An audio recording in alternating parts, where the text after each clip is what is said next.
हर हर महादेव दोस्तों, कैसे हैं आप सब लोग। आई जस्ट होप आप सारे के सारे लोग बहुत ज़्यादा अच्छे होंगे एंड मैं भी काफ़ी ज़्यादा अच्छी हूँ। एंड जैसे कि आप जानते हैं कि आज है मेरा डे 66 90 डेज योगा चैलेंज का। ये जो मैंने 90 दिनों का चैलेंज लिया हुआ है, इनों में मैं 66 योगास को कवर कर चुकी हूँ। और इन 66 दिनों में जो मैंने कवर किए हैं वो हैंगे पेट के बल लेट कर करने वाले योगा, पीठ के बल लेट कर करने वाले योगा एंड बैठकर करने वाले योगा।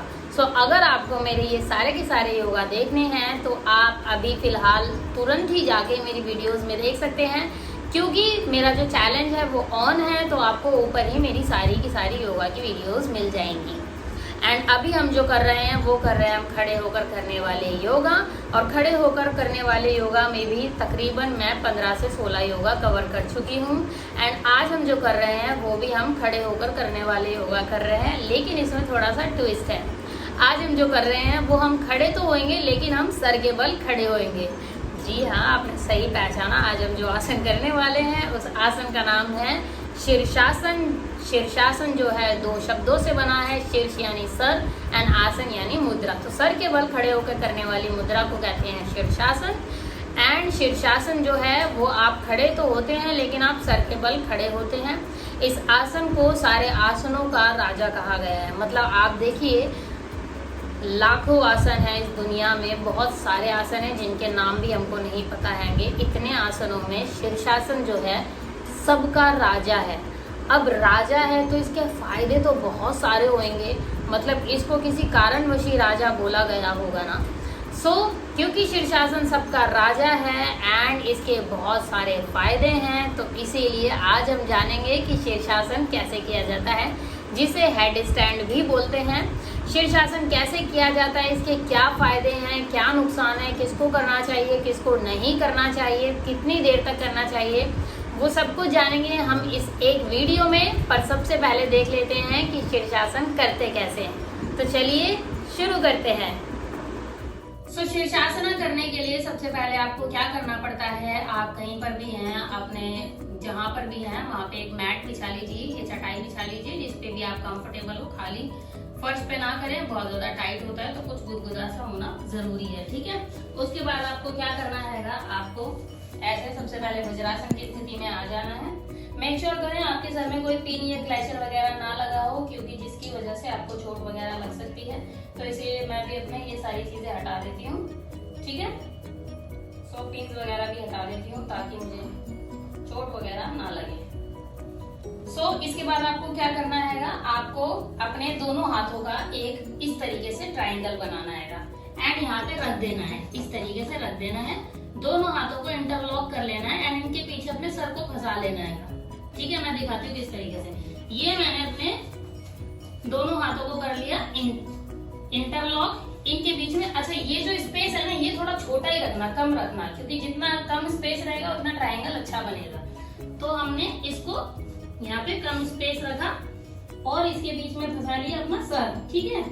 अब जो है आपको पूरा का पूरा जो प्रेशर अपने सर पे नहीं देना है ऊपर उठने के लिए, आपको अपनी दोनों कोहनियों पे देना है। जब आप कोहनी पे देंगे प्रेशर तो अपने आप आपका शरीर ऊपर जाएगा, ठीक है। सबसे पहले आपको क्या करना है, इस तरीके से ऊपर हो जाना है एंड अब आपको अपनी कोहनियों पे प्रेशर देते हुए धीरे धीरे ऊपर जाना है, ठीक है। ये मैं एक सेकंड,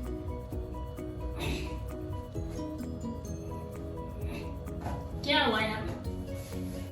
जैसे कि आपने देखा कि मैं आगे ऊपर बार बार उठ रही थी तो कर नहीं पा रही थी। और दूसरी चीज ये भी थी कि यहाँ पे जो है थोड़ा गड्ढा है, तो आपको ये भी मेक श्योर करना है कि जो आपका सरफेस है वो एकदम प्लेन हो, एकदम ठीक हो, ठीक है। तो हम इसमें एक काम और कर सकते हैं, हम इसमें एक टॉवल और बिछा लेंगे जिससे कि मेरा जो वो है एकदम अच्छे से बैठ जाए। अगर आप पीछे की साइड गिर जाए तो इसीलिए अपने पीछे का जो स्पेस है वो हमेशा खाली ही रखें और थोड़ी सी गुदगुदी सी जगह होनी चाहिए, ठीक है। तो अब हमको क्या करना है, यहाँ पे अपने कोहनियों को इस तरीके से रखना है एंड देन दोनों हाथों को इंटरलॉक करना है, ठीक है। उसके बाद अपने सर को यहाँ पे रखते हुए कोहनियों पे पूरा प्रेशर देते हुए अपने पीछे की ओर उठना है। एंड ऐसे जैसे मैं क्या ऐसे कर रही थी, ऐसे उठोगे तो दिक्कत होगी। आपको धीरे धीरे पीछे जाना है और कोहनियों पे प्रेशर देना है, ठीक है। तो जैसे जैसे आप सर को पीछे ले जाते रहेंगे, कोहनी पे प्रेशर देते रहेंगे, अपने आप आपके पैर ऊपर उठ जाएंगे। इसको बोलते हैं शीर्षासन। तो ये बहुत बेस्ट टेक्निक है। आपको कुछ नहीं करना है, ऊपर ऐसे झटकों से नहीं उठना है जैसे मैं पहले उठ के दिखा रही थी। आपको पीछे की ओर जाते रहना है, सर पे प्रेशर देते हुए पीछे की ओर जाते रहना है और दिमाग कोहनियों पे लगा कर रखना है, ठीक है। तो आपका जो है शीर्षासन एकदम बढ़िया अपने आप हो जाएगा। उसके बाद आप आराम आराम से नीचे आ सकते हैं।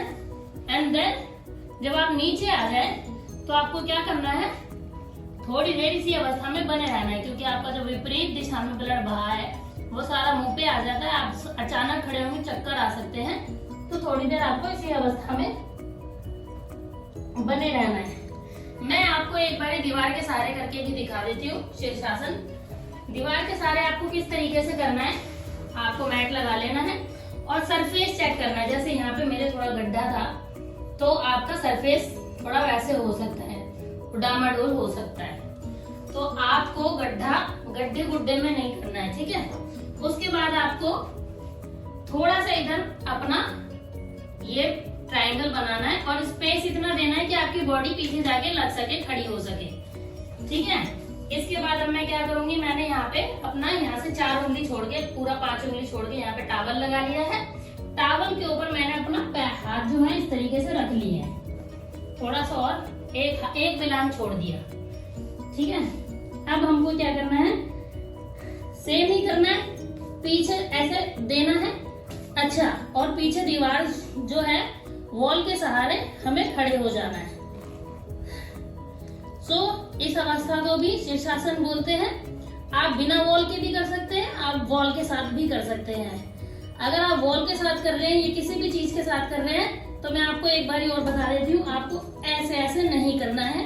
आपको जो है प्रेशर ऐसे अपने सर पे देना है, पीछे की साइड, और ध्यान आपका कोहनी पे रहेगा, ऐसे, ठीक है। फिर उसके बाद दीवार पे आप अपना लगा लीजिए पैर और इस अवस्था में बने रहिए।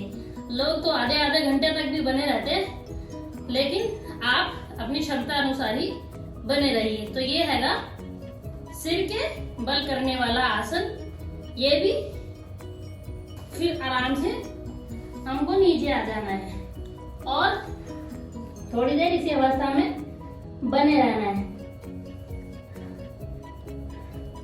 तो ये था हमारा शीर्षासन। और चलिए अब जान लेते हैं इसके फायदे क्या है। तो चलिए अब जान लेते हैं कि शीर्षासन के फायदे क्या हैं। तो अस्थमा, बांझपन, अनिद्रा और साइनोसाइटिस के लिए ये चिकित्सीय है।